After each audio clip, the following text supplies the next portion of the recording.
Planning Board is now in session. First item on the agenda is 154, 156 Northborough Road, major site plan approval, and special permit lower impact development. You can see that we have 4 members here tonight.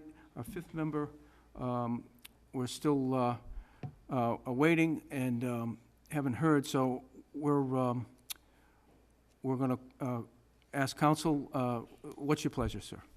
Mr. Chairman, we would like to continue the hearing to a date certain without the taking of any evidence tonight. My understanding is that Member Jenks has already missed one meeting under the statute. If he misses another meeting, he can't vote, and we'd prefer to have 5 voting members on our application.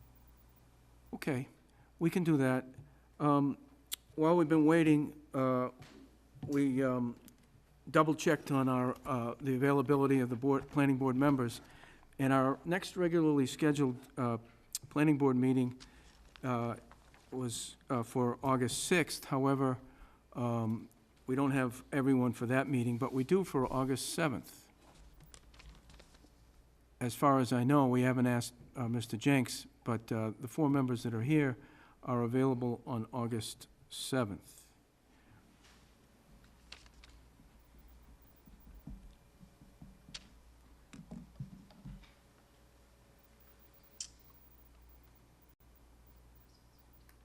Did you, Mr. Chairman, did you look at any other dates? Because I opened up a public hearing in Dartmouth that night.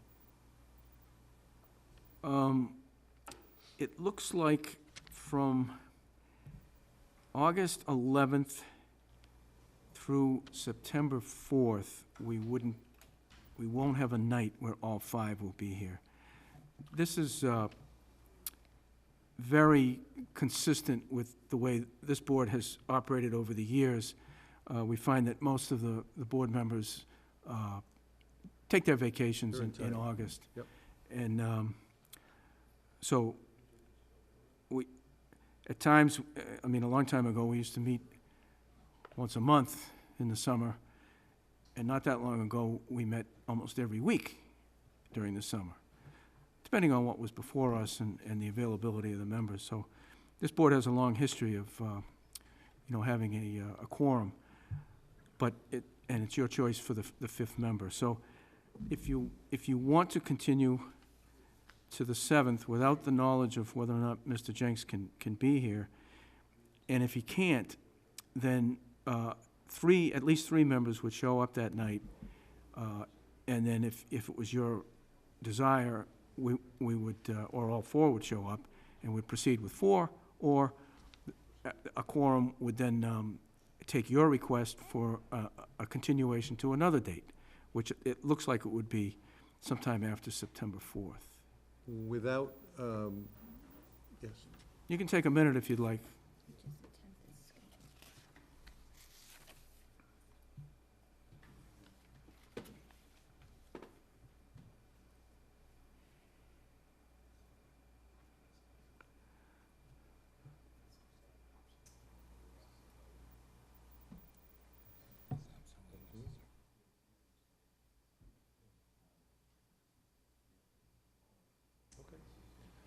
Before I do that.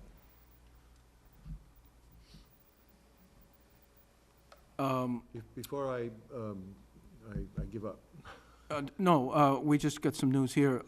August 8th is also open, available for these 4 members. Again, not knowing if Mr. Jenks would be available. Is there any night next week that's available? Any night? Monday, Tuesday, Wednesday, or Thursday?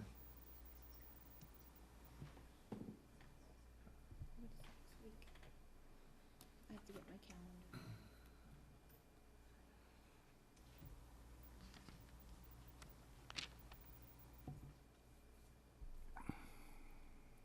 '30, 31st, or the 1st.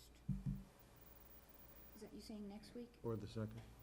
So, July 30th, 31st, 1st, or 2nd? No, that's July. What am I saying? Oh, no, that's August, yeah. July 30th, 31st, so we have... All next week? 31, 8/1, 8/2. Monday, Tuesday, Wednesday. So maybe Oh, no, Amy, what's your? Jesse? I'm okay next week. 3 to 3 so far. Good. Yeah, I can't do the 31st. So you can. 31st is out. No, Andy. So we've got, But Mimi, you can do the 30th? And this one.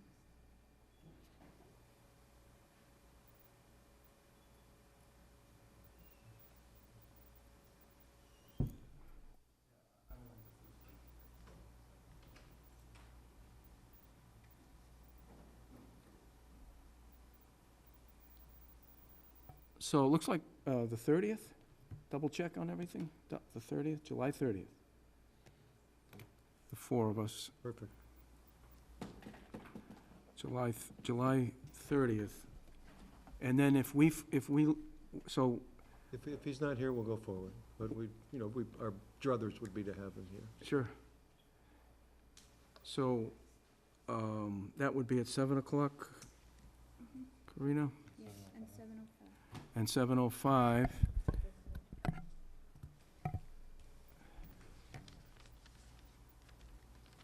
Yep. Mr. Chairman, I make a motion that we continue the public hearing for 154 and 156 Northborough Road major site plan approval for July 31st. Nope, 30th. 30th. 30th. Oh, sorry, 30th That's a Monday. Yes. at 7 PM.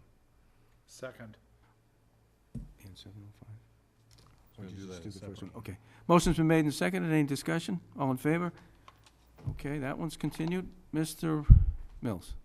Mr. Chairman, I make a motion that we continue the public hearing for 154 and 156 Northborough Road special permit lower impact development for July 30th at 7:05 PM.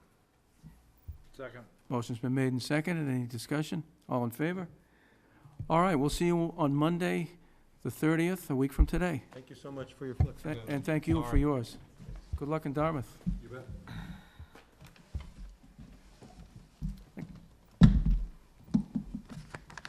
Okay.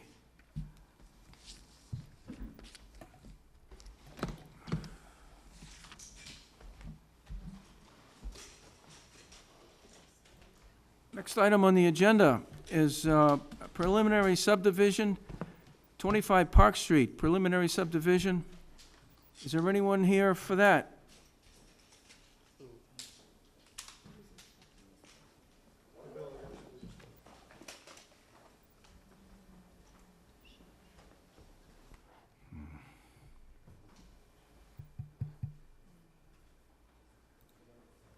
Is there anyone here for the next item, preliminary subdivision, 12 Pearl Street, preliminary subdivision? It's the same people, right? Peter. Why don't we move forward to the Favel Hall request for proposal bid results? That's a discussion item on our agenda tonight. I'll ask the town planner to give us the update on that. Mr. Chairman, just as a reminder, I'm going to recuse myself from this item. The Favel item, Yes. Favel Hall bid results.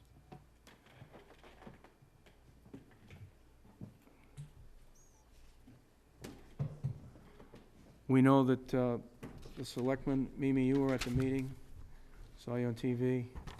Yeah. Go ahead, Karina. Last month, the Board of Selectmen had asked for the planning board to give their consensus or opinion on the proposal by Bartolini Builders regarding Fayville Hall disposition. So at the last meeting, the planning board discussed it and had me draft a letter to the Board of Selectmen saying they were generally in favor, but that we were still waiting for opinion from town council for some supplemental information now that he had a little more time. We received that information from town council. It's in your packet. That same evening, the Board of Selectmen met, and Mimi had emailed me during the day to check, and I checked the tape, and they rejected the bid and are going to go out, are going to refine the request for proposal and rebid the disposition of Fayetteville Hall. So that's where we stand. So a letter was submitted to the Board of Selectmen by the planning board members, but it kind of moot now. So there's no further action asked of the planning board relative to Fayetteville Hall at this time? That's correct. Not that I'm aware of. I haven't been contacted by anybody for further info. Anything more, any questions or comments on that?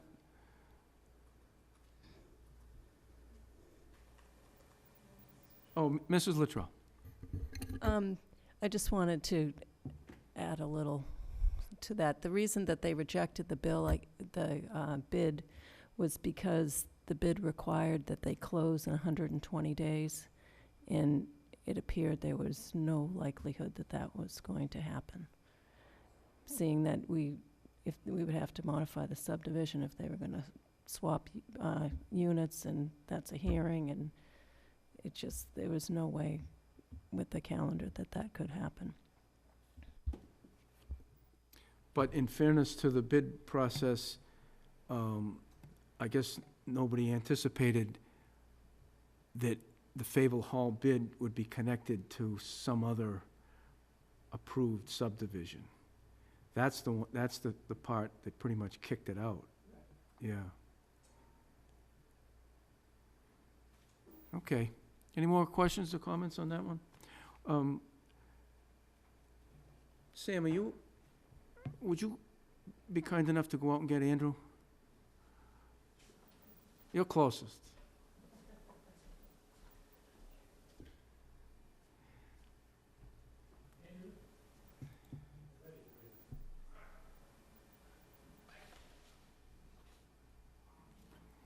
Do you want me to call Peter Bemis?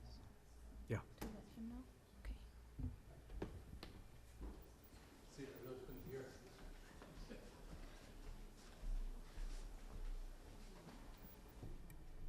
Thank you. Thanks, Sam.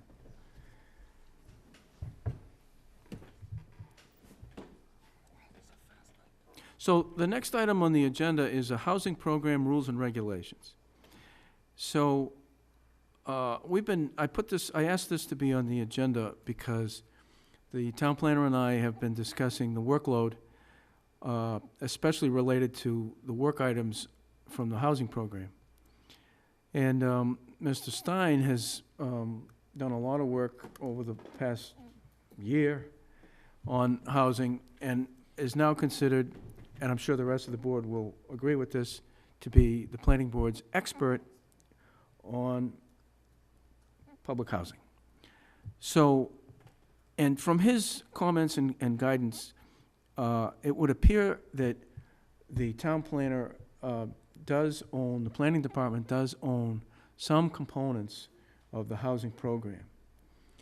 And you can't identify those tasks for the town planner unless you understand what the whole program entails, what all of the tasks are.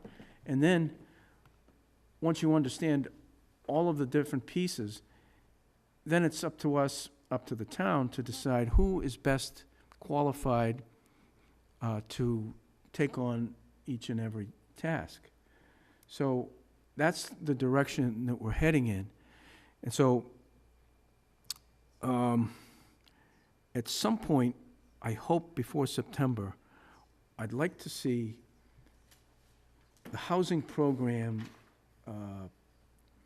Southborough housing program tasks identified, listed. I know from being connected with the planning department almost daily, I know that one of the tasks used to be to go to a housing unit and check the oil gauge in the middle of the winter, which I don't think is appropriate for the town planner, but that's what was going on. But maybe somebody does have to check it. And there's other tasks, like filings of reports to the state relative to the number of affordables and it matches up. And I think the planning department has been doing those reports, and maybe that's appropriate. So I'll open this up, but I just feel that as a town, we can do a lot better tightening up who does what relative to the housing, so that if people connected to the program through maybe a few items, but not all the items, expect somebody in the planning department to do something, and the person in the planning department isn't aware that they have to do it, we slip into failure. And that's not the way it should be in the town. We should be able to get the program, get our arms around it, and then identify who's going to do what, and who's going to be the overall manager of who performs the tasks and when. So I guess I'll call on you, Jesse, to see if you're willing to, as our housing expert, willing to work with the town planner to develop that list from her point of view, and then submit that to the other people in the housing program to see if it's accurate, including the item of checking the oil gauge or seeing if the lawn's been cut. And then we should all get together and then sit down and say, well, who's the best person to submit the report? Who's the best person to check on if there's any broken windows or the grass is cut? Mr. Stein. Can I ask one question? Mr. Mills. Just for clarity, so you're asking Jesse to just work with the town planner where, from a planning department standpoint, you think is a good fit, and then there'll be other items that will be, we don't know yet who, we don't think there's a good fit. Not necessarily a good fit. Well, but could fall under the umbrella of the planner. Because when I was, The other items, we just say, we don't know who's gonna do these, and maybe later work with the housing authority to see if right. anyone from housing, but the main goal is just with the planner. Okay, that's what, thank you. In the wintertime, this past winter, when I was on my almost daily calls with the town planner, she would be telling me about all these things that she has to do with housing. But she didn't know what she had to do until she performed all this research, which took a ton of time. And then even when she did it, she still wasn't sure if she was capturing all of the town's responsibilities. And so there was that fear that people are relying on her to do it. She's had no training, and she's just self-teaching herself on what to do. So I think Karina can sit down now and list all the things that she thinks are components of housing. And I'm sure it's not going to be complete. First of all, we got to identify what are all the components of the housing program, and then get agreement from those who know, hopefully know better than we do, and then say, okay, this is it. This is the housing program. These are all the steps. These are all the things that have to be done. Now we sit down and we decide who's going to do them. That's how the program should be run, I guess. Mr. Stein. So, just a little perspective from my view of how we got to this point. The charter of the Southborough Housing Opportunity Partnership Committee, as long as I've been on the planning board, has entailed the town planner to be the town employee ex officio, basically the administrative member of the committee. So when I first got appointed to Shopsy as the planning board representative, I believe Craig Nicholson was the chair, and it was right in the middle of the resale, the acquisition of and the resale of one of the affordable houses in town. And I believe that was the situation in which, I can't remember if it was Hillary or Jennifer, actually did have to perform duties such as getting an oil tank reading.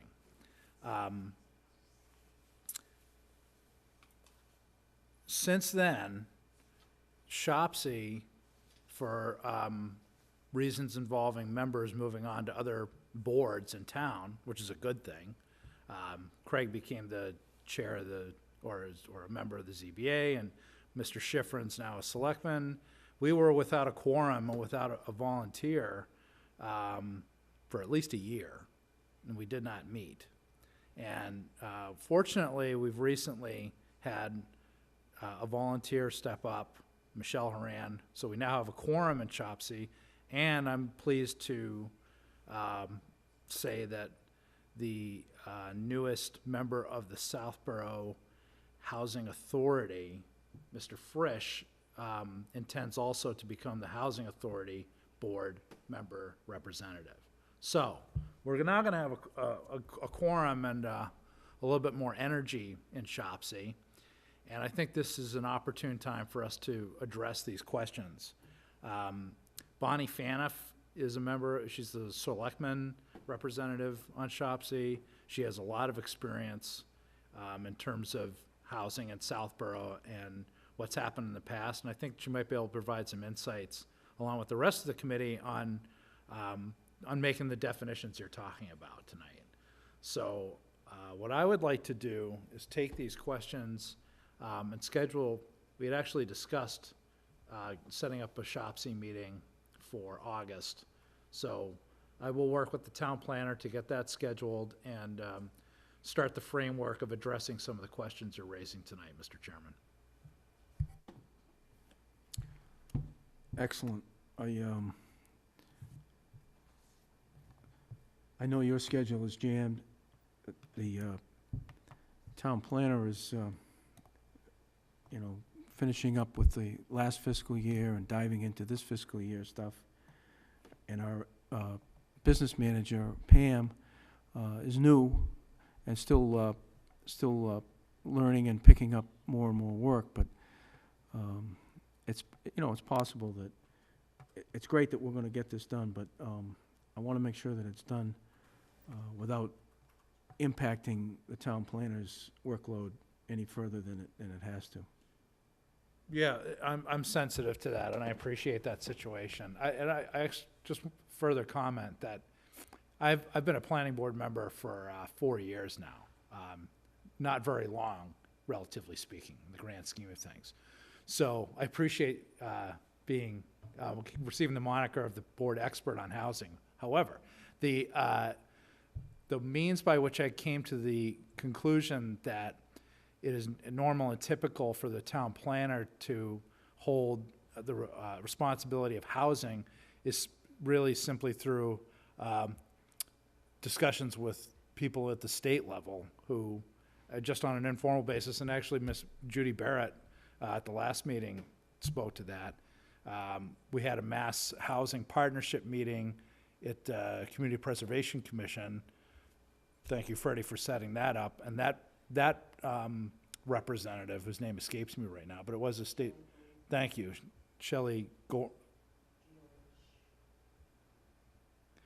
Shelley? Yeah, Shelley G did a great job of getting back to me very quickly with the answer on my question about what's normal and typical. And we just haven't had the program defined and structured in the way that you're talking about. So we're really just kind of breaking new ground, as far as I can tell, on defining these things. So we'll get to it, though. Yeah, I mean, it's a formal program. So there should be a program manager. It should be defined and have somebody identified as the manager. So when things go great, we can thank that person, and when if there's any slippage or any problems, we know who to blame. Very good. Karina, did you want to, is that okay? Everything I know you didn't. Housing. Yes, that's Peter's son, right? I just wanted to say is my view still from the big perspective is that if we don't define these things, it's hard to figure out what to do. And I know the town struggles with affordable housing and how to develop more of it and how to do it. Do you work with a developer? Do you, what avenues do you take? And if you don't have a defined program, like Dawn was saying, everyone's all over the place and we never get a consensus. So if we have some structure, then I think we'll move the town forward in that aspect as well, just in general. Because every board is involved in a sense in the subcommittees and all that, and everybody has ideas, but somehow it doesn't coagulate, and then it just gets kind of lost in the fringes again until there's something, and then everybody gathers, and then it kind of just disperses again. If we have like a nice clear idea, then you can define it and measure it and see if you're meeting your goals or not, other than just this subsidized housing inventory, which is a great tool, but I think we can do more. However, it is quite a task. It is. As we've seen in the Yeah. last few SHOPSy meetings, it's been an agenda item, and there's a lot to it. You have to liaise with the assessor and DHCD and go back and forth until you get clarity. And I know you've been working extremely hard at that in your Just spare time, and it's tough Trying to get it organized and Right. get it in a good point, and then upkeep gets easier as you get things in order, I think. If you get systems. Just my thoughts. Okay, we'll periodically put this on the agenda to let ourselves and the public know how we're doing in improving that housing program. Okay, Trevor, is that you? Are you Peter Venus' son? I'm Zachary Bemis, yes. Oh, Zachary, okay. Yes. Are you ready? I'm not actually giving the presentation, my father is. He doesn't I know. was here for moral support. He didn't get the message. I just called. Do you know where he is? He's on his way, he's had another public hearing. He told me 8 o'clock. What happened is the public hearing got continued because we thought we'd have enough time for him to get here. So there's a empty spot, and we were trying to move him. So I called his cell and I texted him trying to see if he's available, but he must be in the midst of the hearing or driving. We thought he might have sent you to cover Okay. just in case. He did not, no. I can go outside and try and track him, find out where he is for your timetable. Is there someone else that can go on before to fill in the immediate time? We can do the meeting minutes. Do you know how to do those, like a duck or a rabbit on the screen, you know? Shadow puppets? Yeah. No, we can do the We just have one meeting. approval of, we have a set of minutes that we have to look at. Mr. Mills? Make a motion, we accept the meeting minutes from February 26th, 2018. Second for discussion. Motion's been made and seconded. Discussion? The discussion is, I just want to take a second.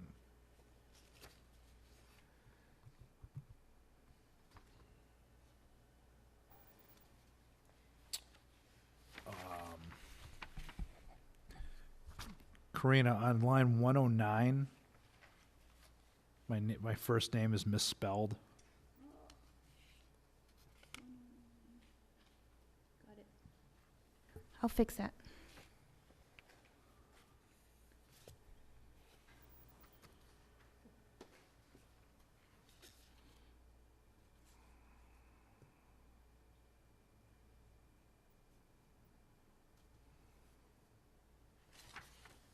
I'm good.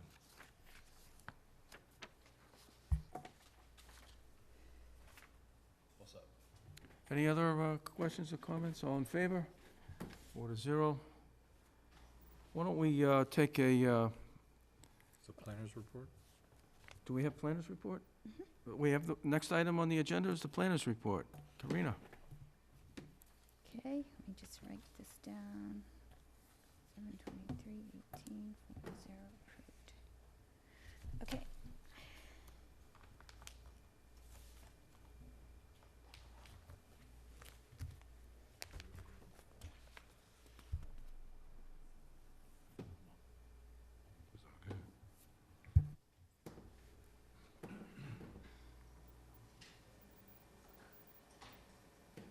Let me just check if he left a voicemail.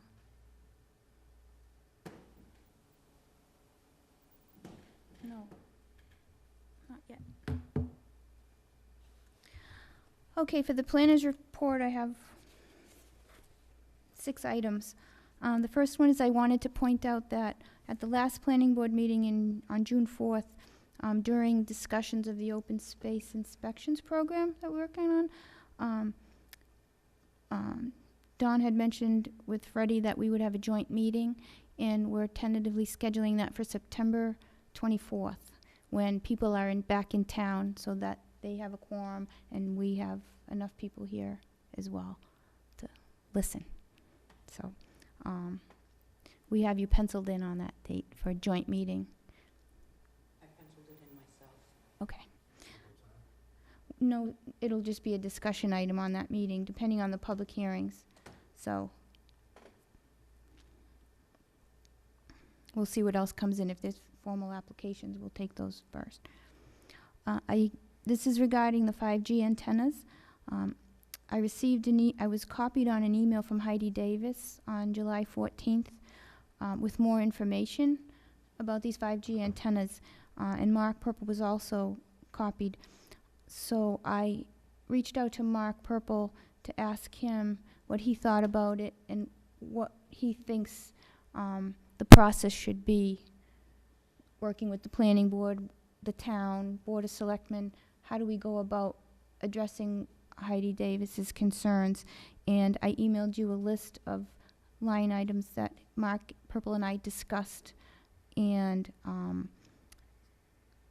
ultimately the bottom line was that there'd have to be probably some joint meetings between the planning board and the Board of Selectmen, so that we group together and come to terms on how to proceed. But in that email I had highlighted some of the things that he had mentioned. The third item is, and there were a lot of good links in the email, and I think I forwarded to all the members so they can research more. And as a matter of fact, just yesterday, Mass Planners has a program where they email people questions, and one of the planners from another town was asking if anyone had heard about 5G antennas, and so I'm waiting to see what the string of emails comes back on that. So far there hasn't been any responses to his question.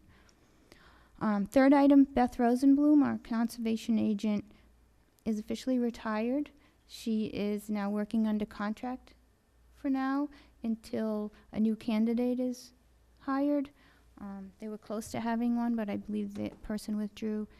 So they're going back out to advertise. So if anybody knows or could refer anybody, I'm sure the Conservation Commission and the town would appreciate any leads, but I think they're going to re-advertise. So she's virtually going to be, she's still in this week, but she's virtually going to assist with emails and voicemail, and she set up her consultants to retrieve information on a weekly basis. The fourth thing is the Southborough Veterans Services Officer. I believe his name is Commander John Wilson. They put out a news press release that they're looking for names to go on the All Wars Memorial. If I'm not mistaken, that's the memorial out front. So the deadline is August 31st. So if anybody knows of any names that are missing off that, he wants to know, so they can take care of that. I don't know who to contact for that, but probably if you call the town administrator or the veterans. Okay. I thought that was important. Eversource parking structure. Fuss and O'Neill and I accompanied them on a final walkthrough of the parking structure to make sure they met all the conditions of their major site plan and the lid. One of the items was that they install fencing on the property line nearest to 62 and 67, or 65, 67 Corderville? No, it's another road, Middle Road? Middle Road. And they actually put in 200 feet of the required height and slatted. As they were putting it up, one of the abutters came out and said, well, I can still see. And so they added another 100 feet or so, which was very good of them. And one thing we did find is that on the parking structure, there was an additional safety light on the stairwell, which wasn't in the original plan of the same fixture of the one that's there. So they had to revise the as-built and resubmitted it showing that. And then now that it's completed, the planning board has about a year, or has a year as one of the conditions to review the lighting, to see if it's too bright or not enough or whatever. So they're aware of that, but that project went well. There was a little erosion on one corner, but they're also taking care of that as well. And then that'll be closed out for us. And the last thing I have is Chestnut Meadow subdivision started construction, and we had a pre-construction meeting 2 weeks ago. Fuss and O'Neill and I attended it with Habitech, the contractor, Barrows Contracting, and George Connors, and established a good rapport, so they understand who to contact. They have to do at least 2 day notice so that the inspector can get out there from Fuss and O'Neill. So they started with stripping the topsoil, and we're going to do some fill removal to start building the road subbase and get the detention basins kind of graded out.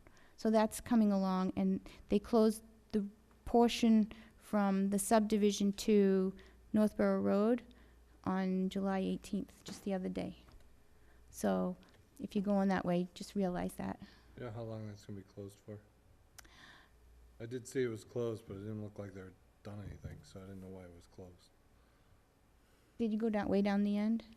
I think they closed it so that the trucks that are taking the traffic don't come up that way. The trucks that take the topsoil away stay on the two-way stretch. I don't know. I think we asked to have it closed to keep all the construction traffic off of that section of the road. So it's not just the big trucks, but it's the workers with their pickups or their cars. Right. So that you can drive up to as far as the farm, and that's it. Mm-hmm. And I think construction is probably going to be into early winter, at least.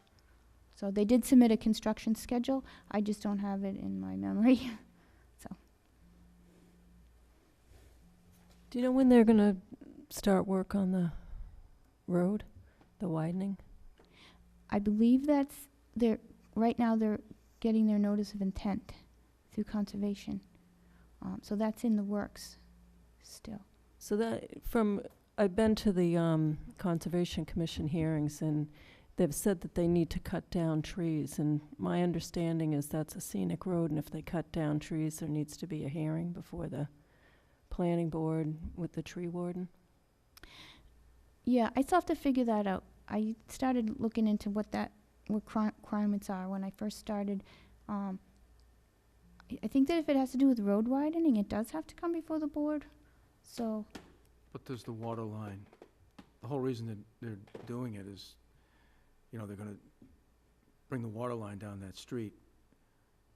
And so at the same time that that street's so narrow that by the time they're finished putting in the water line, there's not much left of the street, so it was decided to widen the street at the same time. There may be I'd have to refresh, but provision in the scenic road tree removal requirement that exempts utilities. Yeah, there's something I recall. They cut down a lot of trees on Sears Road, and it was for the wires. There were no hearings. I'm gonna make a note. I'll look into see what's happening with that. But I did forward on conservation agent's request an email with some review comments from the environmental consultant related to that notice of intent filing. So if you look in your email, there should be a letter from them that you can read their comments as well. And that's all I have. We do have to get back to working on a tree that Stonebrook Village was in a condition that a tree somewhere gets planted in town. So I'm going to get back working with Karen Galligan to see where they might want this tree. I think there was a sidewalk too, wasn't there? On Chestnut? Oh, the No, sidewalk from itself. Stonebrook, one of the conditions, because they didn't put a sidewalk within the Yes, somewhere subdivision. in the town they're supposed to do in-kind service kind of thing with it. Yeah, I'll check that too. Can I ask another question? Free flowing tonight. Is it possible to get our packets posted with our agendas like the selectmen do? It is possible, and that's our goal. And there's two parts to that. We have to, with Pam being new, I'm trying to ease her into the process. And we never quite got there previously, even with Elizabeth. And we have to change the way our website is set up. So like the Board of Selectmen, when they submit their agenda in the package, it goes through to the town clerk and it gets posted and filed and it gets put in a special spot.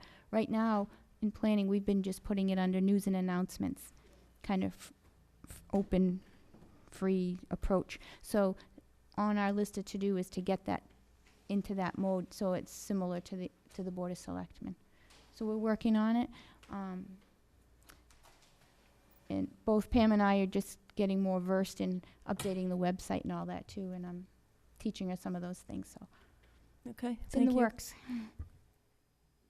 On the 5G antenna, Mr. Chairman, were you possibly heading in the direction of doing some sort of zoning change or along the lines of what we've done in the past with items such as solar and marijuana dispensaries and such?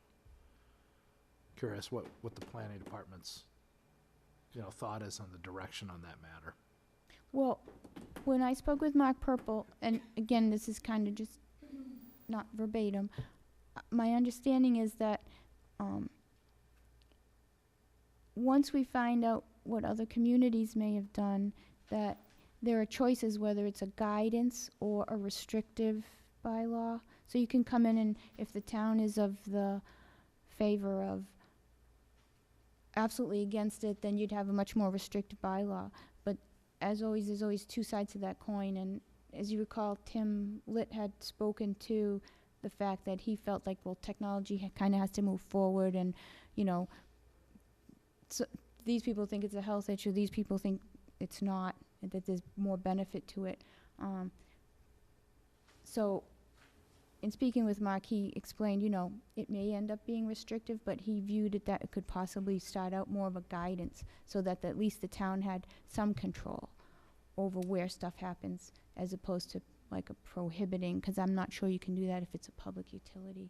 That's the other side of that too, the different power that they have. Does that answer your question?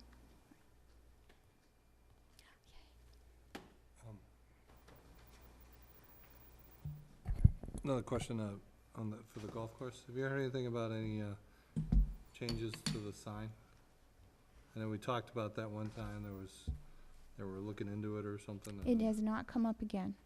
And there was talk about them using the old sign. But after that, it was under the jurisdiction of the building department. And I can ask them next time I talk to them or reach out to them and see if there's any change. But no one's reached out more to me in addition after that, so I hadn't heard anything. But I went to the site with the conservation agent last week just to review the erosion control barriers and to look at the trees. And there were some questions as those, what was happening on site. So everything's moving smoothly on that project. I noticed they did dig into that berm. They said they weren't gonna touch the berm, but that berm is like half gone. That was coming Behind the down there. septic system? Yeah. I didn't go back that far. It was a stockpile. I mean, not that it's a big deal, but Yeah. Okay. they took half of it away. I'll note that. Next time I have a chance, I'll take a look. Anything else? Planners report? Good evening, Mr. Bemis. Good evening. Thank you, Karina. Did you want to set up? I do have a board. I don't know if Karina had it on the exhibit. Over by the stairs there, so we can get it on TV.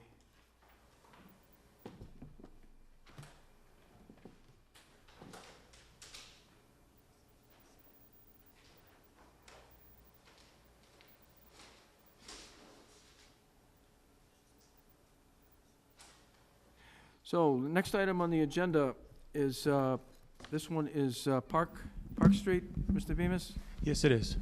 25 Park Street. I'll ask the town planner to tell us what this one's all about.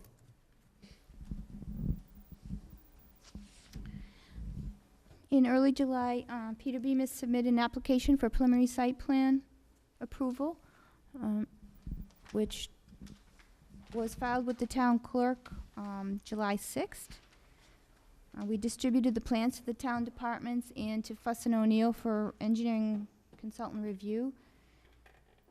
We received comments back from the fire department, some standard comments, and one of the standard comments was regarding the 20-foot wide access roadway, and to which I received a follow-up email from the fire department with a comment that they were okay with the roadway widths as shown once they looked closer at the configuration.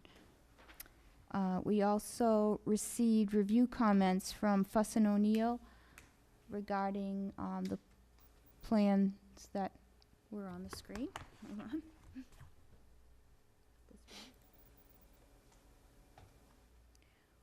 on. So that brings us to this meeting tonight. There was no abutter notification or legal ad required for this project as it's just preliminary. The planning board members have 45 days to act according to state statute, and so we have a little bit of time, but not much. And that's what I have. Can I ask a question on that? What is it about tonight's agenda item that makes it an informal discussion rather than a public hearing? I think that it doesn't get recorded. It doesn't have to get recorded at the Registry of Deeds. It's not an official plan of land that, like a definitive subdivision where everything's vetted and the T's are crossed and the I's are dotted. This is more of information for the applicant to see if it's worth pursuing, going to the next level before they do all that engineering. I just thought I would raise that question because knowing that neighborhood, I'm sure the abutters would find this item interesting. So just wanted clarity on that. Thank you.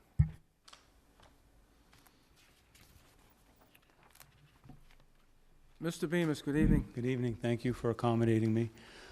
Peter Bemis, Engineer and Design Consultants. This is a 2+ acre parcel at the end of Foley Drive. However, its address is 25 Park Street.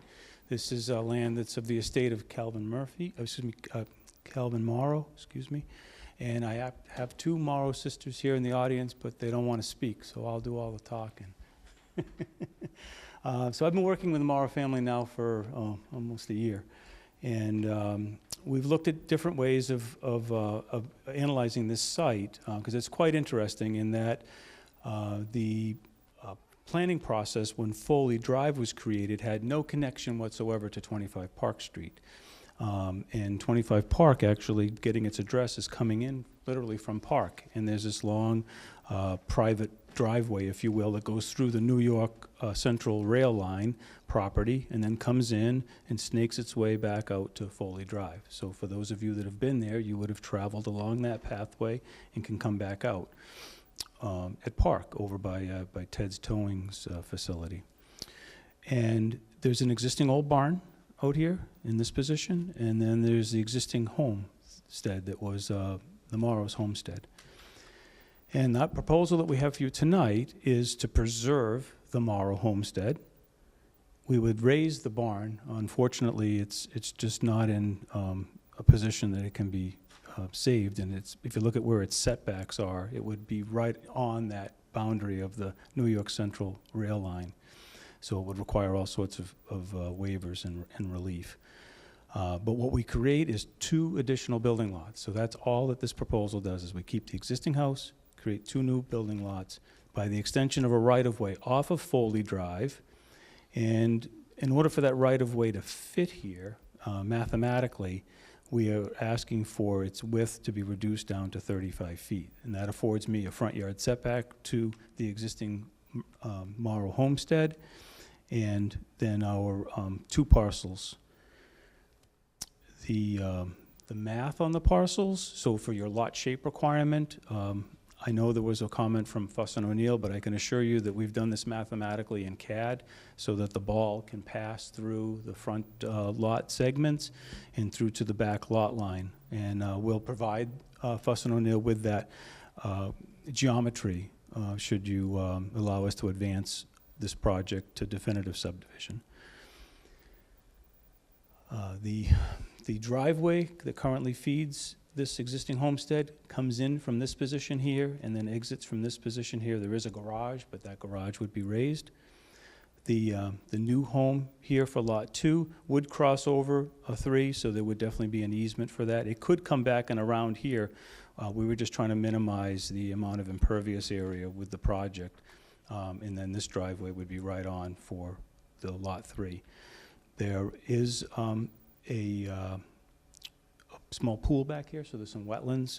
Mr. Morrow had constructed a little pond at the back portion of his property. I mean, it's pretty small, many, many years ago, and that's still here, and that's being maintained, and that actually drains through the site. There's actually a drainage easement and a water easement that comes through the site here. I know that one of the comments from Fuss was that this would be a well and septic. It would only be septic systems. There's town water here, so each one of these homes would be served by town water. In order to do the project, we would need some waivers. We were looking for the board for some guidance. We don't want to pave this out to the same standard as Foley Drive. It's just going to be the existing home, obviously, and 2 new homes. So we felt as though the pavement width could be reduced. I did speak with Chief Morrow about that, and he did support the proposal the way it's currently constructed and proposed in the plan. And I did do a profile for you, so I know one of Fuss's comments was about being a little excess of the 4% in the transition grade back, but you know, if we had to, we could change it. We've got 2% going into 3.5 down to 4.5. So that could be revised if we have to. But I can assure you, there's definitely not a vertical geometry issue with this. For those of you that are familiar with this, that may have walked this, it's fairly level land out here. It's not a great deal of change. We have a stormwater collection system here, so it'll transfer that through the underground stormwater system. So we've thought about all of the parts that are needed to do this. There's an erosion control barrier that would go in for the construction of the site, and we would be doing a full battery of plans and designs in order to support construction of the site. We're just trying to get an idea of whether this platting for the 2-acre parcel makes sense. The alternative to this was to do a small cluster, which was the other thing that I thought we could possibly do, but I think most people who are going to want to live at this Foley Drive neighborhood would want a conventional lot in their backyard. So that's why we stuck with conventional lots here. There are no more street numbers available on Foley Drive, and we definitely don't want to be Park Street. Chief and I are on the same page with that. No way is it Park Street. So we would either create a new little spur off of this with another name, and we thought of doing something in reflection. You know, Walter just put on Foley Drive, but I would say something, you know, Calvin's Way or you know, Morrow, something to do with the family. Recognizing this stretch of road would be appropriate, but we would leave it up to the board to send us in that direction. But that's one thing that Chief Morrow and I did discuss, was that there are no available numbers for Foley Drive. So we would have to do something different. And the thought was is to give it a different spur name possibly, or something to that effect. So I look forward to your support, and be happy to answer any questions.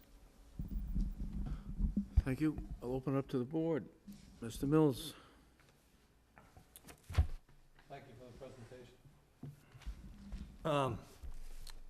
So the barn gets raised, the garage gets raised, is that right? That's correct, yep, garage and barn. The current roadway gets removed all the way up to the property line, is that right? Yeah, I mean, we certainly could have some discussions with New York Central Rail, because there's really no need for that spur to be there if it's not going to connect any longer. I know that some folks use a section of it that's a little bit further back. I think by Falcone, Oil is actually using a section of There's it. a couple of dumpsters too, just on the other side too. I don't know who does that. So there's definitely something coming down there. Yeah, but I mean, we can speak to them about it, but we would certainly terminate it here. And you've done soil testing, so it's not that wet? Right, Sure. we've done some soil testing, not on an individual lot basis, but we've done enough here to know, and I think the Board of Health did weigh in on this, that the site is suitable for soil absorption systems. Okay. It is wet, yes, it's higher groundwater table than you might want to, normally have, but we think we can fit the septic systems here without too much trouble. And the idea to go with this design compared to what the other design that was proposed, you said because of the lot size or the house size? Yeah, if we got, stuck with the waivers or something on this, I would come back and just do it as an open space type plan where we would kind of use this as our conventional development, if you will, to establish lot areas and then site the homes on one large piece of land, but it just didn't make sense. It just made sense to do conventional lots. That would be the alternative, would be just to site, 2 additional homes here and have like an association of owners. And I just think people are used to having their own lot in this neighborhood that are gonna be attracted to wanting to be here. I have no more questions.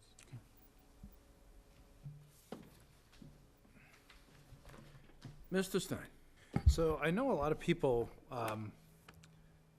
like to use this walkway through to access Moro's, actually, it's the old store and the restaurant. So is there any thought, or is it possible that you might consider doing some sort of open space easement for the pathway so that people could continue to take that pleasant walk Right. into town, into the center of town? On the surface, I don't see a problem with it, but we don't technically have a right to give anyone the yeah, right to no. go up that railroad, but I think as a practical matter, people would do it. I would personally have no problem with that, as long as we all recognized that we can only grant certain rights with the proposal. So we could create that open space easement, make it available, but just recognize that after that, it's, until, New York Central Rail comes down there and one day puts a fence up, then it ends. But I think there'd probably be some public discussion about it before it happened. So I'm all about it. I think we talked about that before, all about it, no problem. That was my primary concern. I mean, I hate to see the the barn and the tractor go, because they're so pretty to look at, Yep. but I certainly understand. Yeah, the barn's gonna fall perspective. down, unfortunately. I hear that. You've seen it, so you know firsthand. Most people look at it from afar and it's like, oh, what an attractive barn, that'd be great, but it's kind of past its days. That was my question. Okay. That's. So if we go to definitive, I would certainly include something to that effect and just recognize that we would have that limitation. Once we got to our boundary, we'd have a connection and that's it. That's great. Okay. Thank you. Mrs. Luttrell?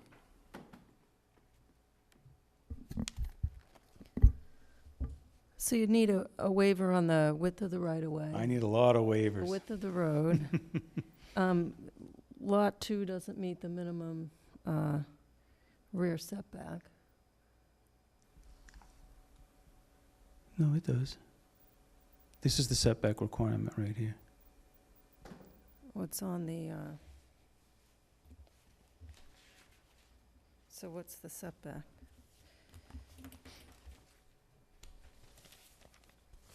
I think he's referring to this is the rear yard here versus this is a side yard. So I'm going up a side yard till I get to my rear yard. I'm going up a side yard until I get to my rear yard. I'll be sure that they all comply. It's not, when we- on the plan with the setbacks, it's not, it's listed as a dash.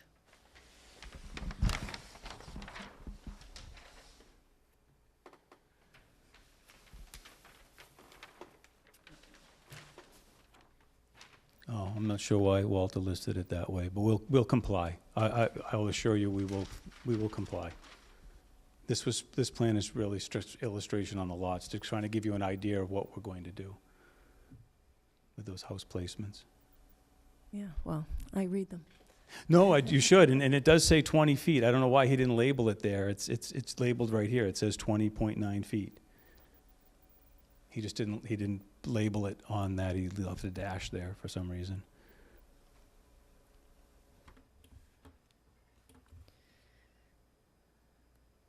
But as you stated, that we do need some waivers to do this project in this manner.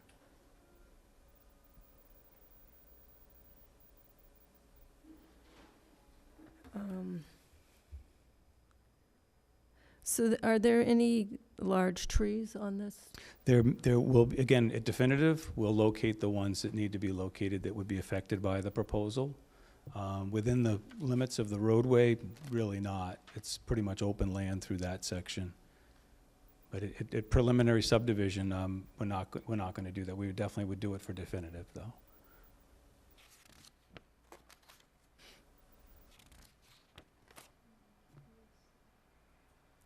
That's all I have. So, at one time, in the 1980s and 90s, the town was inundated with subdivisions, and those are governed under section 244, 244, which is the subdivision of land in our town code. Subdivision of land is chapter 244. And then there is, under 244-9, the reason I'm going through this is because, like I said, at one time, these were very common, but now with most of the subdivisions behind us and approved, we don't see too many subdivisions. And when we do, like, for example, Chestnut, I don't think there was a preliminary submitted. They just went straight to the definitive. So the planning board doesn't see preliminary plans too often. So I just want to go over this so that we all understand what our responsibilities are and what our authority is. So 244-9, preliminary plan, general. Preliminary plan of a subdivision may be submitted by the applicant and 10 prints, the planning board, and, okay, one to the Board of Health.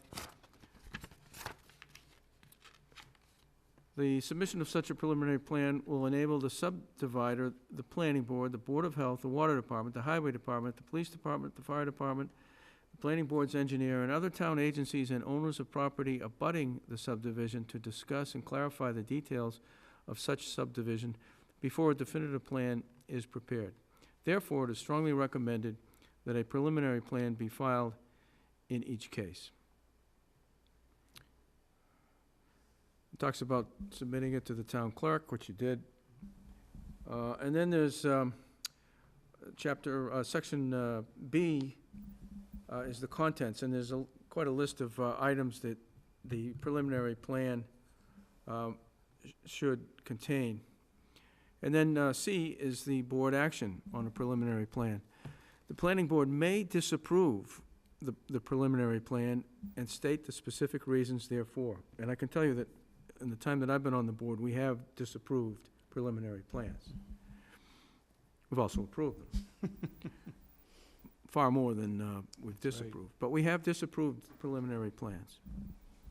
And state the specific reasons therefore, or may approve the preliminary plan with or without modifications, and may suggest changes to be incorporated on the definitive plan after a review of the plan and consultation with the Board of Health, engineer to the planning board, and the water, highway, fire, and police departments of the town.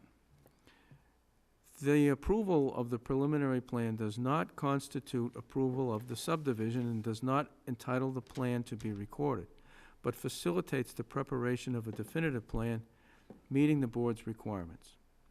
And then the board shall, within 60 days of the submission, notify the applicant by certified mail and the town clerk in writing of its action relative to the preliminary plan.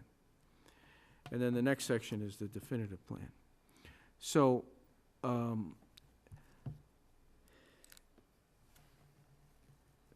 We are within our authority to disapprove the plan for reasons like lack of information, errors, or we could approve the plan, or we could disapprove the plan because it doesn't, for example, provide the 50-foot right-of-way for a roadway. Or we could approve the plan and with a condition that the roadway be a 50-foot right-of-way. Other types of conditions also. So that's our job, is to, I guess, hear from each other, hear from the neighbors, and hear from the proponent as to why we should waive the 50 feet and any other areas of non-compliance. And also, if the board just feels that we like the flexible plan better, we can disapprove the preliminary plan. And by doing that, the proponent can say, thanks, but I'm coming in with a definitive plan, conventional, even though you like the flexible better. So the preliminary is, there's a lot of room in there. It's probably, maybe I wasn't paying full attention, but all of these references to the water department, police, fire, all that stuff, you did say that you talked to Chief Morrow about the road. Have we received feedback from the other departments relative to this plan? No, we did not. We sent out a notice to all the departments with the plans, the application, the cover letter, asking that they review it, and if they have comments, to get back to us by last Monday, and if needed, sometimes they trickle in a little after, but the fire department was the only one who had review comments at this time. So the board can decide to, can we decide to wait if there's any more feedback, or for us to ask specific questions of the different boards to see if, and departments, to see if they'll give us a comfort level relative to these waivers? We have enough time for that, right?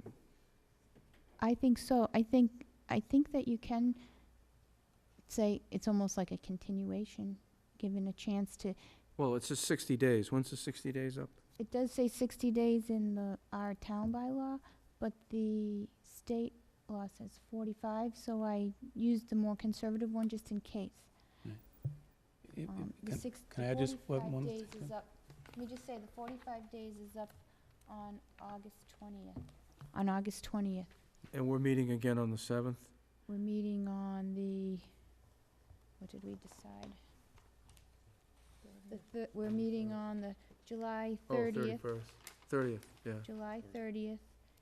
And then also, we have a meeting scheduled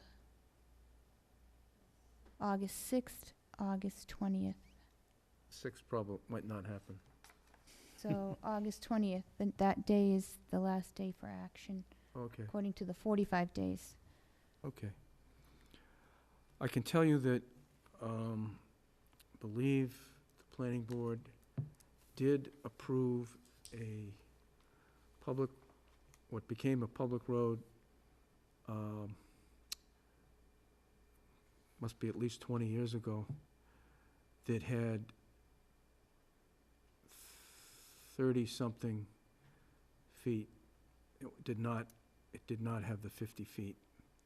Yeah, the board has approved it before. We were not, so in Karen's defense, because my proposal is that this stay private, we were not looking for this to be a public way. There's no intent for it to be, for the water department not to comment. We were not gonna extend a water main down this road either. The water main already goes through here, so we were just gonna use water services off the main that's there.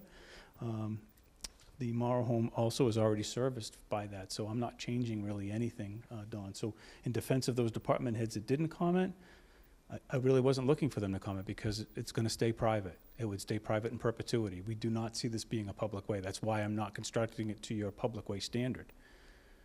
But what happens is, you know, the board approves it, 20 years later, the road's all cracked and broken. Yep. They're sick of paying the snowplow guy to plow it, and they come to the town meeting and they say, we want Morrow Lane to become a public way. Mhm. And then here we go.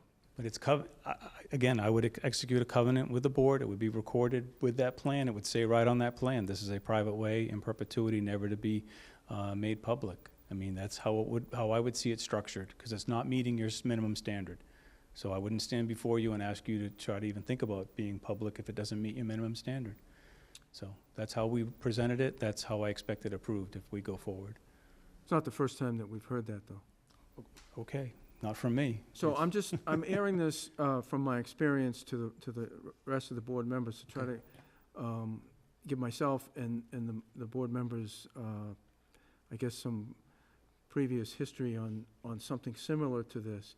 There is the danger that if the board grants this, that other pieces of land throughout the town would now be able to be subdivided with less than 50 feet Okay.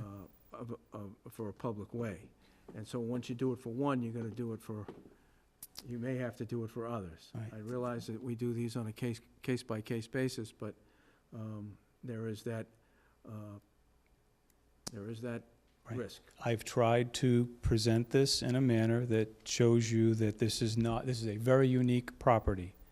This is a property that had no connection at all to the right-of-way, which it should have fronted on when the land was divided. Somehow, prior planning boards endorsed a plan to create a lot that was landlocked, because it has no frontage or area, it has area, but it has no frontage anywhere.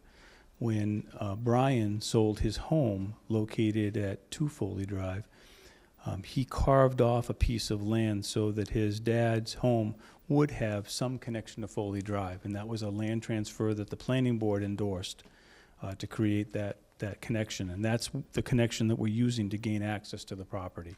So I look at it and say, I granted those waivers for a specific reason and tie it very much to that extent, and if someone else has a property that's configured in a similar manner, that has the same history, then I suspect it would probably be worthy of those waivers again.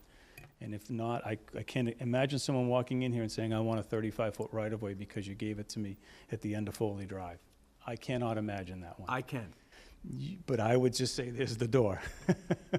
But there you go, all right. Absolutely imagine that. Hold on a second. Okay, okay.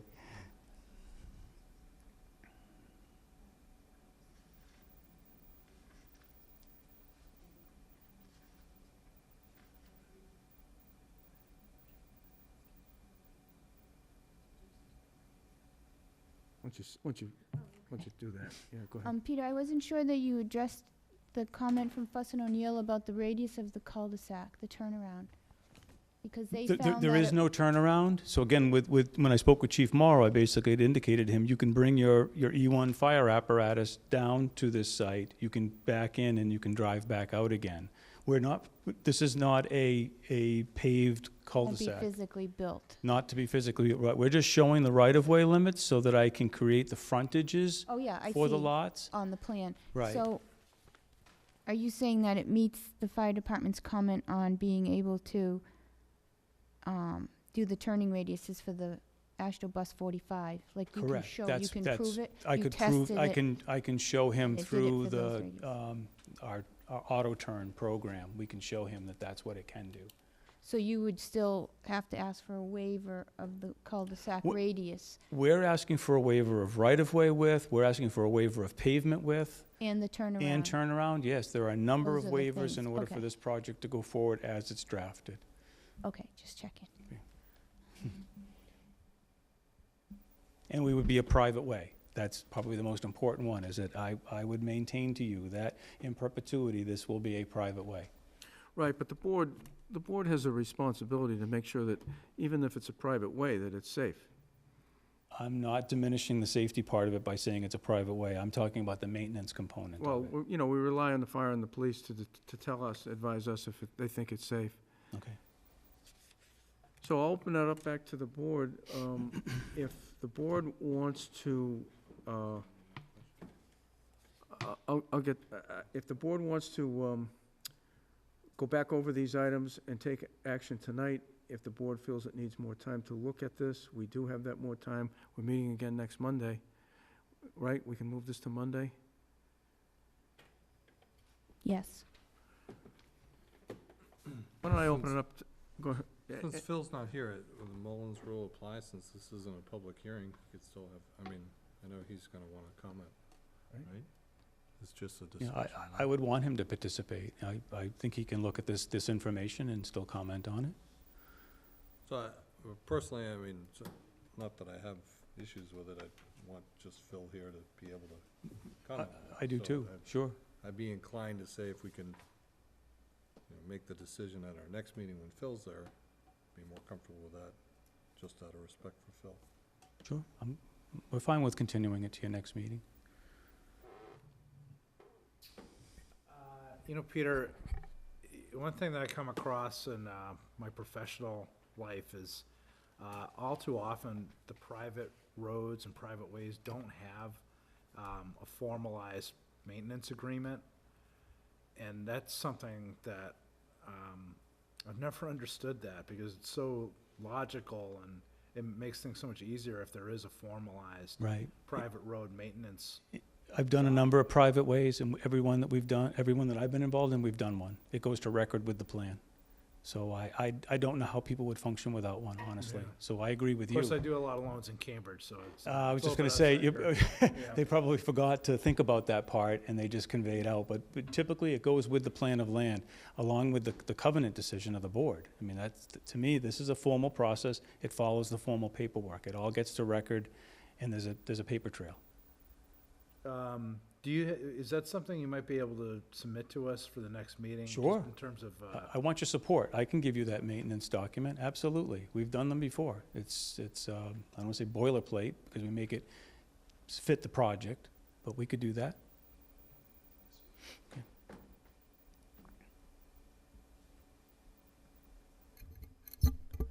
So when you've given these waivers in the past, what's been the outcome of them? Has it been good, or have they been problems in the past? Probably wrong on this, but I can't remember there being a problem with any of them. Okay. They were, the board and the developer would work together to make sure it was properly designed, and that the public safety people were happy with it. And my memory from the ones I'm thinking of that we did over the years, they were fine. They were okay. Can't think of a problem. Open it up to the public. Anybody else? Anybody? Questions, comments? What about the name of the road? Probably come up with that with the family for the next meeting. Yeah, But I good would idea. I'd certainly like to tie it to Calvin in some way, Sure. but we were just concerned about, Foley being here, so I'll talk to Chief too, just to make sure he's satisfied with how we do it, for Okay. life safety. Okay. We'll come up with something for you. So is there anyone here that would object to the family name of Morrow being attached to this unique piece of land? Guess I not. think the girls are gonna mind. So why don't, we'll just move this to a time, Sure. why don't we do what, like 8 o'clock? Right, because the Northborough- public hearings have to come first. Well, we'll continue those to 7 and 7:05, so Yep. we'll just move this to 8 o'clock on next Monday. July 30th, We don't need a vote. 8 o'clock.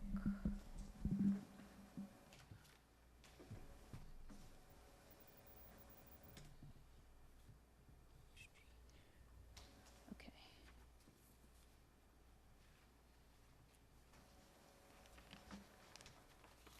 And maybe we'll ask the town planner to check with Chief Morrow relative to Mrs. Luttrell's question about any of these being a problem from the past. I might not be thinking of them all, or I might not be aware of problems that came up specifically related to the width of the public way, the 50 feet versus something smaller, basically a driveway instead of a road.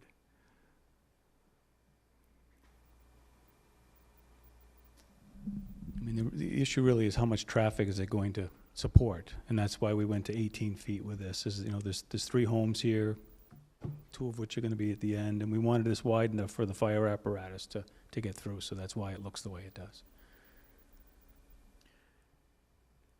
Actually, I'm thinking of a serious problem that we had with one of these, but I don't remember all the details of I know exactly where it is, but maybe look into that too. But in general, I can't see that it was a chronic problem across the town for the board to grant some of these waivers. All right, we'll see you on Monday. Okay, yeah, thank you. The only thing I'd also add, so a 2-rod road, a lot of the roads in town are 2-rod roads, that's gonna be 36 feet, so it's not too much different. So, Okay, next item on the agenda is 12 Pearl Street, preliminary subdivision. I don't have to describe what a preliminary subdivision is, this one, but I do have a question, Mr. Bemis. Do you know,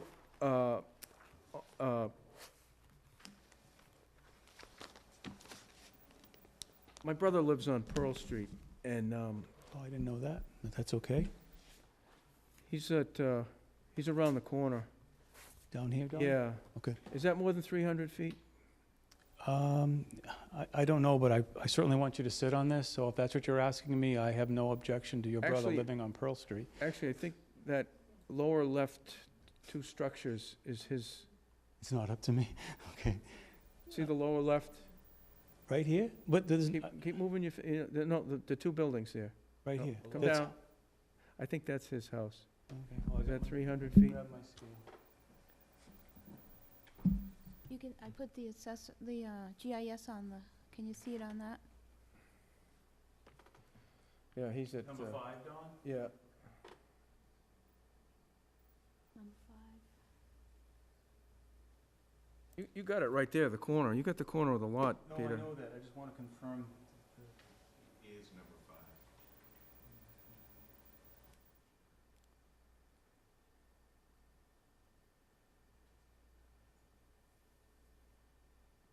You're 150 gonna be, feet. you're gonna be within 300 feet. He's gonna be within 300 feet. Well, I guess for the purpose of, no, that's still a quorum. This is preliminary, so I guess I'll sit off. Mr. Mills, let the record show that the chair has been turned over to Mr. Mills. Thank you. So, Corinna, is there an update before we get into this, or? Yes.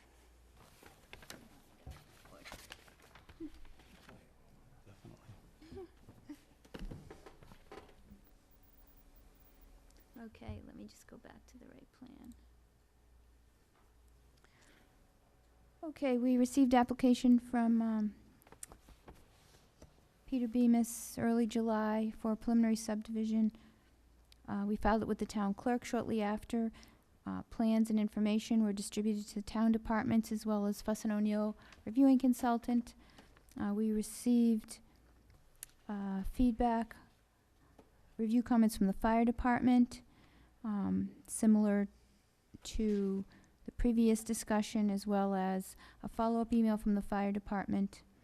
In the interim, Peter Bemis submitted a revised plan dated July 17th, which was basically the same plan. However, you turned on some layers that were missing in the first plan, some contours. And Peter can explain more of the specifics of that. Fuss and O'Neill provided review comments, which the planning board has, which brings us to this meeting. This is a 2-lot subdivision, 2-lot subdivision, right? and I believe it's your son. It is. My son is the proponent, All right, Mr. Bemis? and I don't have to abstain. I want to just get him out of the house. Peter Bemis, Engineering Design Consultants. So this proposal is for 12 Pearl. This is basically, in round numbers, a 2-acre lot on Pearl Street. It has limited frontage on Pearl, and the existing dwelling is shown right here, number 12. And so we show all the setbacks to the lot that would be created for that. In order to have these both lots then comply with zoning, we need to run the right-of-way through. So unlike the previous plan, this plan actually complies with all the requirements. There is a 50-foot wide right-of-way, cul-de-sac terminus.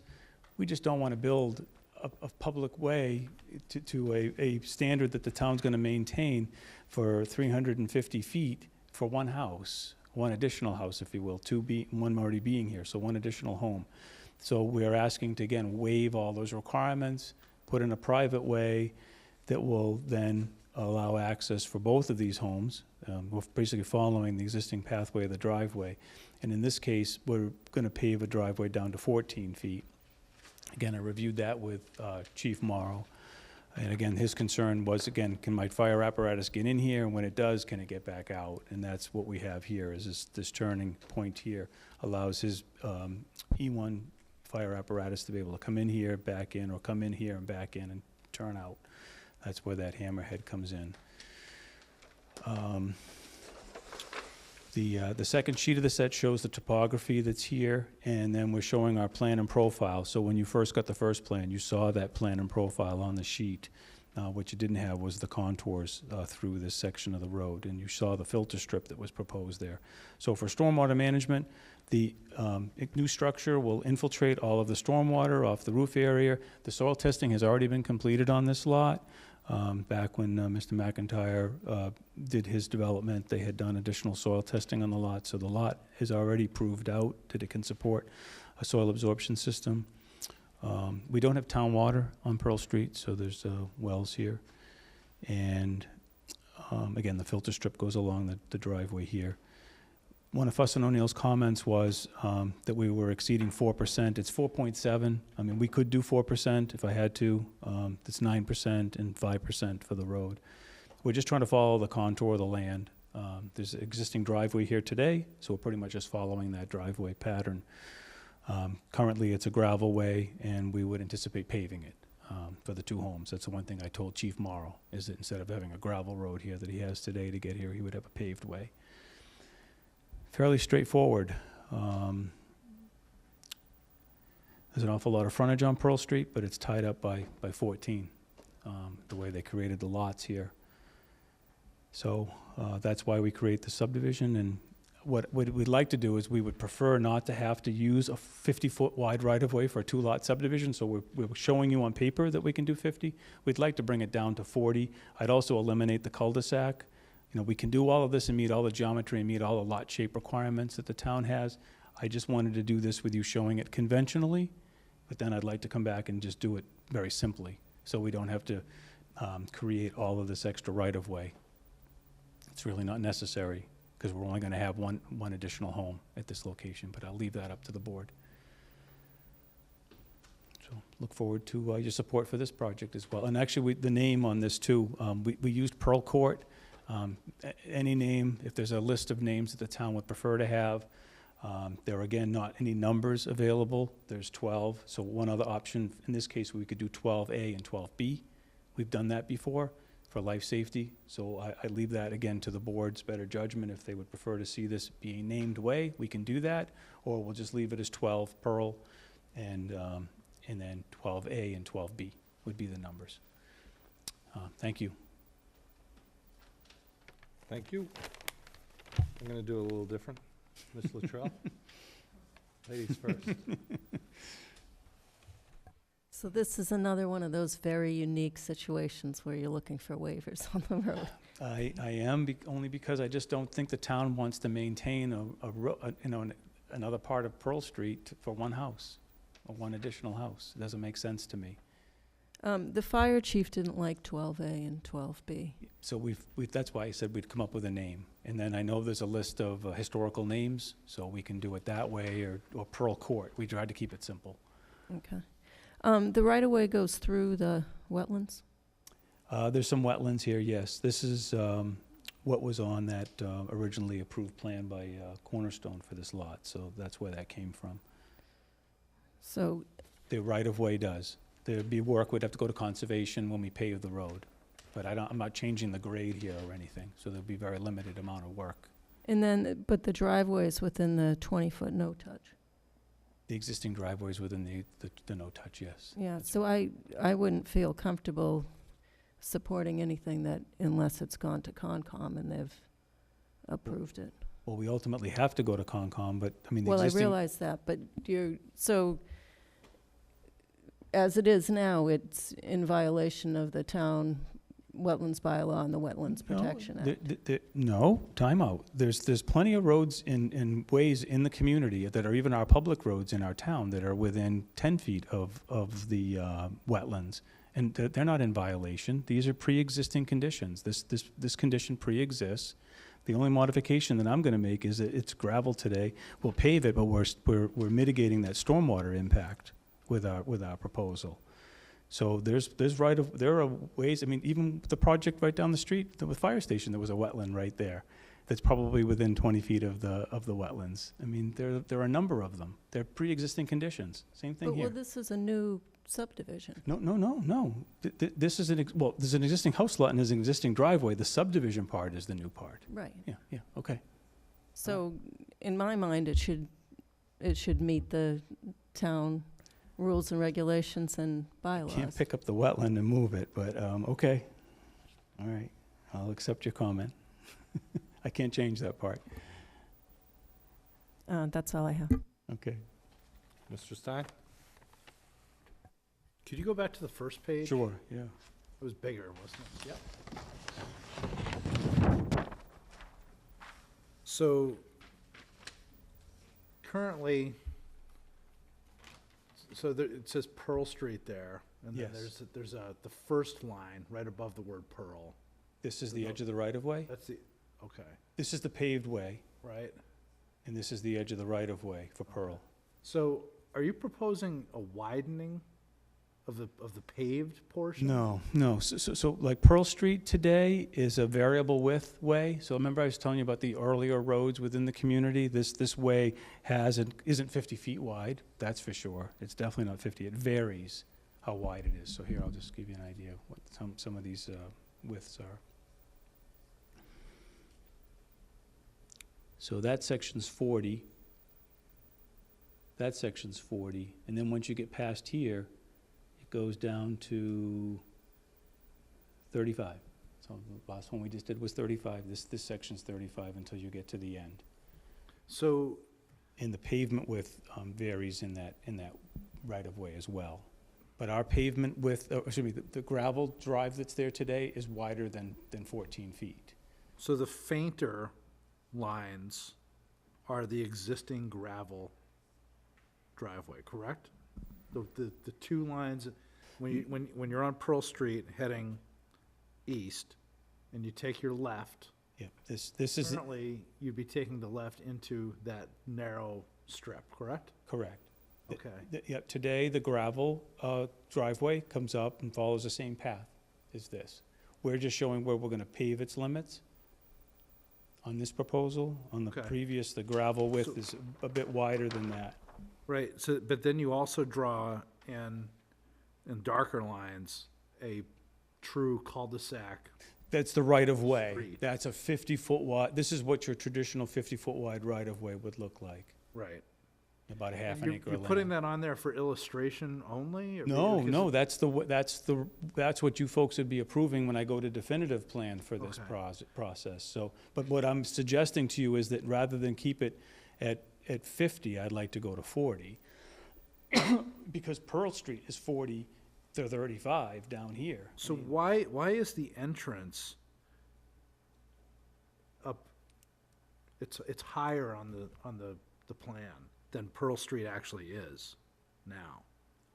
No, that's the edge of the right-of-way is here. So that's the grass plot beyond the pavement area, like all of our other streets in town.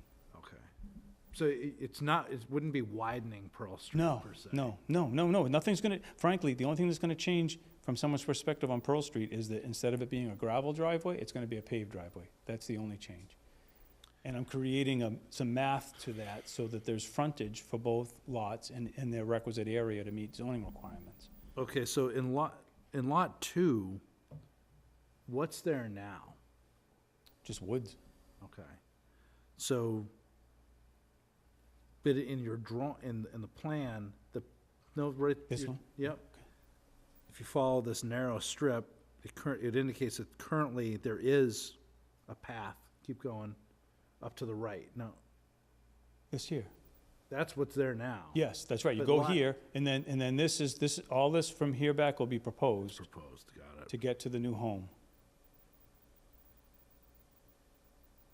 So, when you said to Mimi that it's pre-existing, what did you mean by that? Well, I'm just saying the wetland and the driveway and everything to get to the site is pre-existing. So Right. all that I'm doing is I'm formalizing where the driveway is going to be, because, again, when I spoke with Chief Morrow, his preference would be for it to be a paved surface, not a gravel surface, so we're going to pave it. And we're gonna pave it along the limits of what is already there today. And the right-of-way itself will be closer to the wetlands, but again, it's just paper. It's a paper way. It's gonna be a private way. Right. Okay. I would have to agree with Mimi's concern then regarding the proximity of the wetlands. I understand your point of view on that, but since we would be formalizing, Okay, well, I'll reach out Subdivision. I can reach out to the Conservation Commission, and we would eventually have a filing with them, but, to go to definitive subdivision, we really are looking for guidance from the board as to what we're doing here, and it's just an awful lot, a great deal of expense and, in detail that goes into it without getting a better sense of the board. What, design-wise, I really wouldn't change anything. That's what's there today for the existing profile of the driveway here. And we're really just following it. And the only change that we're doing is we're paving it, and we're putting in some stormwater management that doesn't exist today. so emergency vehicles. Yes. You mentioned that you spoke with Chief Morrow and he was okay with the equipment entering and then backing back No, out? no. Coming in, and basically they can come into this hammerhead.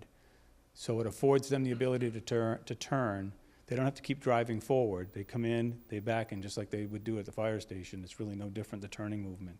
And then they can come back out.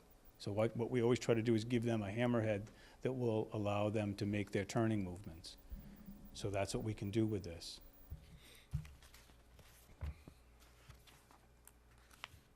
And his first letter had said 20-foot wide pavement, and that's what you require for 10 houses. So all we're saying is, we don't need to be that much. I mean, we made it a little bit wider than a single-family home, which is typically gonna be 10 to 12, so we've made that 14. So that there's at least, some shoulder here, and there is, like I said to you, the gravel way that's here today is wider than that. Jesse, you looking for comment 10? I think. You need the chief's comments, or you looking at Fuss and O'Neill's I comments? think from Fuss and O'Neill, there's a comment 10 regarding it, that it looks like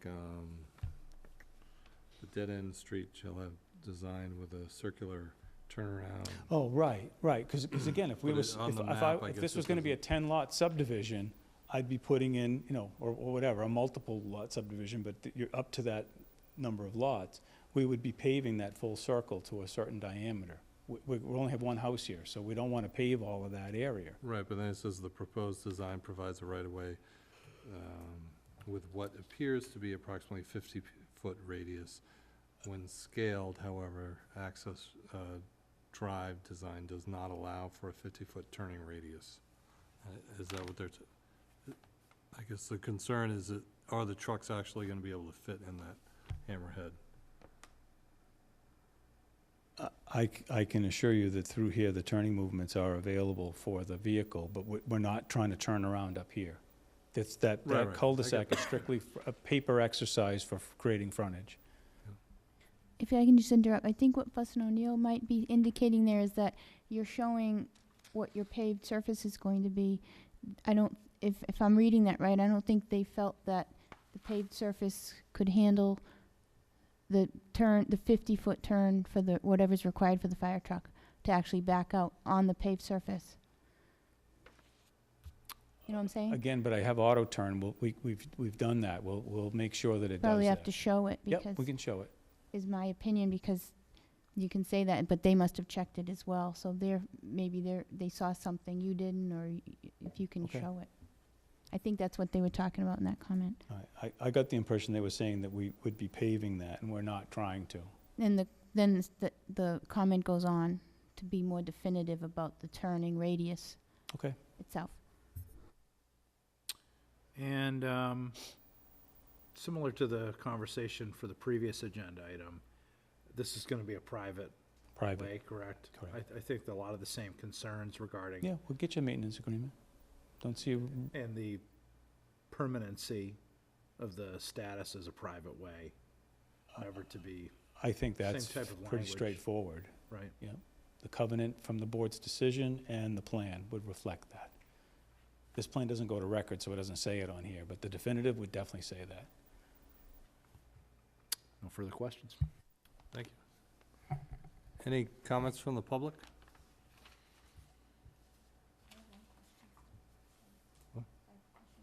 Yeah, no, I just didn't know. Karina? Just wanted to point out, if you're paving and you're creating more impervious, are you showing drainage calculations that will, We would when we do definitive, but we're showing you what we're proposing is that we would mitigate all of the roof water with a infiltration on site. And then again, with the paved surface that's here, again, there's a gravel surface that's there through its whole length, so we'll certainly take credit for what is the change in the you'll area. have a deficit? But we would definitely, yeah, we try to mitigate, But I'm saying when you add your paving, right? excuse me? You're going from gravel to pavement for the Yes, driveway. yes. So what do you do with that drainage? You just, what No, are you that's gonna what do the with that filter, runoff? that's what that filter strip is for. Oh, that's a filter strip Yeah. on the site, okay. No, we'll mitigate 100% of the stormwater from this proposal. Okay, I missed We that. would give you, yes. On lot one, is that hammerhead in the driveway still, is that currently there? When you get up to about this position on Mr. McIntyre's driveway, it's paved. So that's there today. But the turnaround, I mean, is that, This here? no. Oh. When you go up to lot one to 12 Pearl Street? Yes. It looks like there's a carve out, so you're talking about like the turnaround? This turnout is here, yes, that's here today. It's already, That's there existing. today, yes. So there's no real changes you're gonna make other than, Just the connection point. Connection. Right now, he kind of comes in this angle, and we're just moving it, so again, it affords the ability for the truck, Turn. for the fire truck, yep. okay. So I So- think, So the issue is really just, a one-lot subdivision, we have to create certain things to do this. There's about, if you look in the whole broad area here, there's probably about 30 acres of land in and around this that's undeveloped. And so from my perspective, I like what I'm trying to do here because it's basically shutting off anything else that can happen around it. So that's another important thing, rather than doing a conventional subdivision that would open this up and go into other areas. It's a nice way to stop things. So, what's that? Yeah, there's always a way, I guess, but that's the way I see it. so if there are no further questions, we'll continue this one to 8:15? Yeah, that's fine, yeah, keep them in the same order, sure. And then we'll reach out to DPW. I mean, in this case, like I said to you, there's no town water here, so there's wells and septic systems. And Board of Health, I know, weighed in on this, so, because they called me. You did get something from Dennis, right? Did you get an email from Dennis? No. Oh, not on either project? Because he had called me on that. No, Okay. I haven't. I've only received from the fire department. Okay. And then one of the Fuss and O'Neill's comments, I'm not sure if it pertained to this one, was being able to have the wells and the septic systems fit them and meet Title V, even though that's Board of Health jurisdiction. Right, but we showed you that it did, and the other project didn't have that condition, but the wells and the septic systems are shown on here. Okay, So no other questions? yeah, thank you, Thank you. appreciate We'll it. continue to the 30th at 8:15.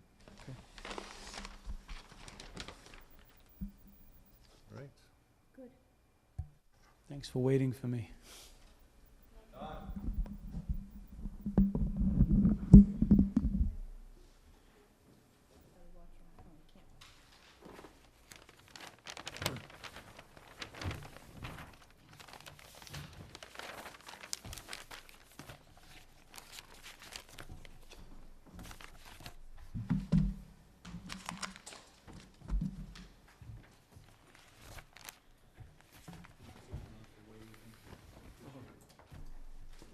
Continue that to 8:15, just like that.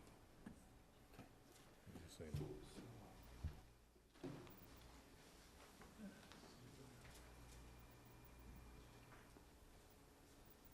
Let the record show we're returning the chair back to Mr. Morris. Thank you. Any other business before the board tonight? Mr. Mills?